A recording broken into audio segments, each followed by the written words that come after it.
Good morning students. आज हम second unit fourth chapter के कुछ न्यूमेरिकल्स कर रहे हैं। तो जो फर्स्ट न्यूमेरिकल है वो हमारे पास है, an aircraft is flying at a height of 3500 metre above the ground if the angle subtended at a ground observation point by the aircraft position 10 seconds apart is 30 degree. While passing over his head, what is the speed of aircraft? यानी कि कोई एक aircraft, कोई नीचे एक आदमी खड़ा है यहाँ पर, यहाँ से कोई एक एयरक्राफ्ट मूव हो रहा है जो कि उसे 3500 मीटर की हाइट के ऊपर है, यानी कि ये वाली हाइट गिवन है 3500, और वो 10 सेकंड के अंदर जितने डिस्टेंस मूव करता है तो वो ऑब्जर्वर के साथ 30 डिग्री का एंगल बना रहा है। यानी कि वो 10 सेकंड के अंदर P से Q जा रहा है तो ऑब्जर्वर के पास कितने डिग्री का एंगल बन गया, 30 का एंगल बन गया। तो मैंने बीच में एक मिड पॉइंट मान लिया R, ठीक है। तो ये वाला एंगल हो गया 15 डिग्री, ये वाला एंगल हो गया 15 डिग्री। तो हम क्या करेंगे, यहाँ से यहाँ तक जाने के लिए हमें टाइम की रिक्वायरमेंट निकालनी है। यानी कि सबसे पहले तो ये वाली साइड निकाल लेंगे PR, फिर PR आ जाएगी तो RQ जस्ट इससे के इक्वल होगी, तो PQ निकालेंगे तो ट्वाइस ऑफ PR हो जाएगी। ये साइड निकालने के लिए क्या करेंगे, ये वाली साइड हमारे पास गिवन है RS, देन क्या हो जाएगी, हमें चाहिए रिक्वायरमेंट PR, तो PR डिवाइडेड बाई RS। तो इस ट्रायंगल के हिसाब से ये वाला हो गया परपेंडिकुलर, ये वाला हो गया बेस, तो परपेंडिकुलर अपॉन में बेस किसके बराबर होता है, दैट इज tan थीटा, और एंगल कितना है 15 डिग्री है। देखो टोटल था 30 डिग्री, मैंने उसको दो पार्ट में तोड़ा तो एंगल बन जाएगा 15 और 15। Then PR that is equals to RS को इधर भेजेंगे तो मल्टीप्लाई में RS tan 15। RS की वैल्यू जो ये गिवन है 3500, 35 इंटू tan 15 की जो वैल्यू होती है वो हमारे पास होती है 0.268 के इक्वल, ठीक है। इन दोनों का प्रोडक्ट करते हैं तो हमारे पास ये वाली सेपरेशन आ जाती है 938 मीटर। जब आपके पास ये वाली साइड 938 मीटर है तो ये साइड भी क्या होगी 938 मीटर। अगर हम दोनों को जोड़ लेंगे तो हमारे पास क्या हो जाएगी PQ को हम क्या लिख सकते हैं, ट्वाइस ऑफ PR के बराबर लिख सकते हैं। तो टोटल डिस्टेंस होगी हमारे पास, इन दोनों को ऐड करते हैं तो 1876 मीटर के बराबर। P से Q तक उसकी स्पीड क्या होगी, स्पीड निकालने के लिए distance divided by time taken, time हमारे पास 10 सेकेंड लगी थी, तो ये डिस्टेंस अभी हमने निकाल ली है 1876 metre. Then 1876 divided by 10 means 187.6 metre per second से एयरक्राफ्ट मूव कर रहा था। जो नेक्स्ट है वो हमारे पास है, ए particle is projected with A velocity u so that it's horizontal range is twice the greatest height attend, find the horizontal range of it. यानी कि जो हॉरिजॉन्टल रेंज है वो आपके पास मैक्सिमम हाइट अटेन जो है उसकी क्या है, डबल है, ठीक है। तो मैक्सिमम हाइट अटेन का फॉर्मूला क्या होता है, H that is equals to U square sine square theta divided by 2G, और हॉरिजॉन्टल रेंज का जो फॉर्मूला होता है वो क्या होता है, R that is equals to U square sine 2 theta by G। हम अकॉर्डिंग टू इक्वेशन लिख सकते हैं R that is equals to twice of H, then R की जगह पर ये वाली वैल्यू और 2, और H की जगह पर ये वाली वैल्यू। देखो G से G कैंसिल आउट हो गया, U स्क्वायर से U स्क्वायर कैंसिल आउट हो गया, तो इधर क्या बच गया sine 2 theta that is equals to इधर बच गया 2 साइन स्क्वायर थीटा बाई 2, ठीक है। मैंने अभी इसको कैंसिल नहीं किया, नीचे करके दिखाऊंगा। साइन 2 थीटा को हम क्या लिख सकते हैं, 2 साइन थीटा कोस थीटा, इसलिए मैंने साइन 2 थीटा को क्या लिखा, 2 साइन थीटा कोस थीटा, और इसको लिख सकते हैं 2 sign square theta divide by 2। अब देखो एक साइन थीटा से इधर साइन स्क्वायर थीटा है तो एक कैंसिल हो गया, तो इधर क्या बच गया साइन थीटा, इधर क्या बच गया 2 cos theta that is equals to 2 sine theta divide by 2, ठीक है। इसको इधर लेके जाएंगे तो 2 2 जा 4, 4 डिवाइड बाई 2 यानी कि 2 के बराबर होगा, और इधर कोस थीटा को इधर लेके आएंगे तो हो जाएगा sine theta by cos theta that is equals to tan theta.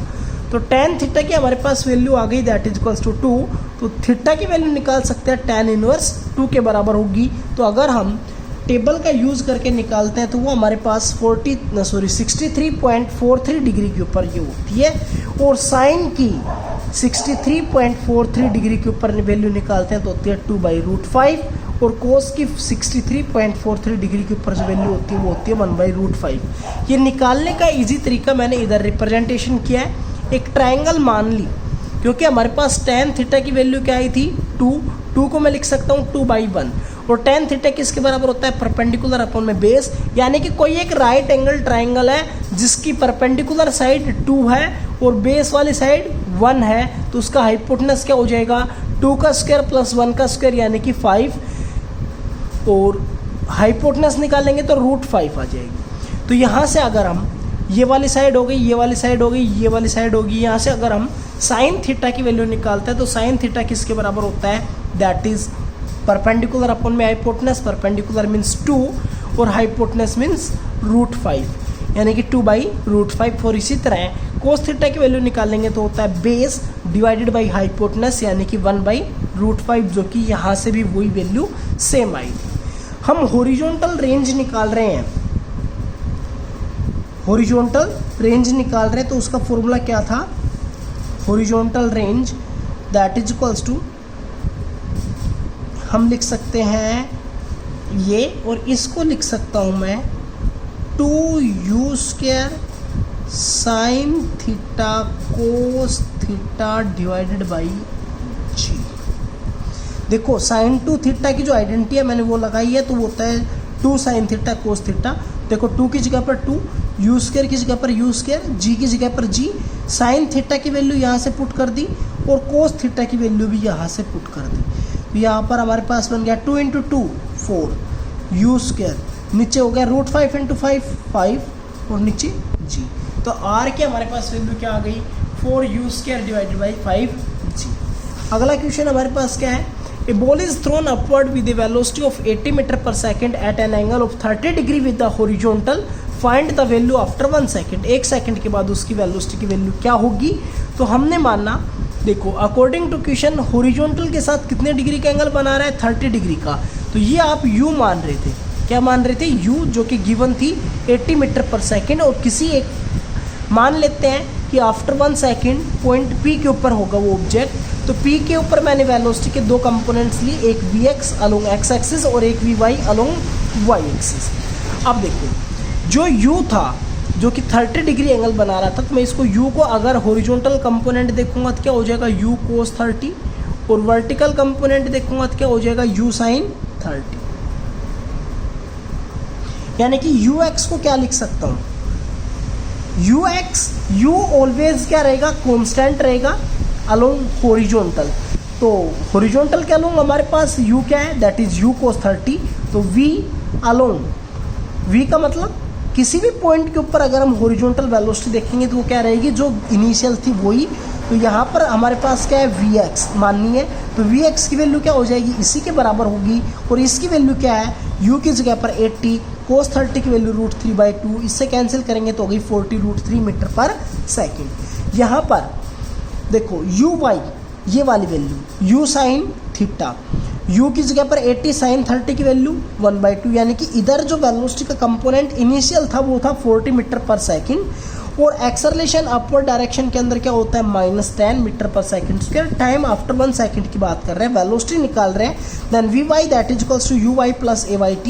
Vy की वैल्यू क्या हो जाएगी, uy 40 plus ay -10 into t1, तो होगी 40 - 10 यानी कि 30 metre per second square. Resultant velocity क्या होगी, v that is equals to √vx का स्क्वायर प्लस vy का square plus 2vx vy cos 90, जिसकी वजह से पीछे वाला cos 90 की टर्म से पीछे वाली टर्म हो जाएगी 0, इसलिए मैं डायरेक्ट लिख रहा हूँ v that is equals to √vx का स्क्वायर प्लस vy का स्क्वायर। vx की वैल्यू हमारे पास आई थी 40√3, देन √40√3 का होल स्क्वायर प्लस vy की वैल्यू आई थी 30 का स्क्वायर।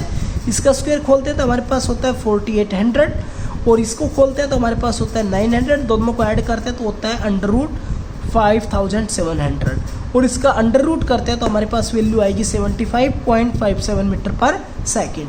tan थीटा निकालने का हमारे पास पीछे फॉर्मूला आया था, tan theta that is equals to V Y by V X, V Y की वैल्यू 30 और वी एक्स की वैल्यू 40 √3, 0 से 0 कैंसिल तो हो गया 3/4 √3। मैं 3 को लिख सकता हूँ √3 इंटू √3 डिवाइडेड बाई 4 √3, एक √3 से एक √3 कैंसिल तो हमारे पास वैल्यू क्या आ गई √3/4 tan theta that is equals to √3/4 then theta that is equals to tan inverse √3/4। तो यहाँ पर आपके पास कुछ न्यूमेरिकल्स हैं, 3 न्यूमेरिकल्स मैंने लिए हैं जो कि आपको सोल्व करके देखने हैं।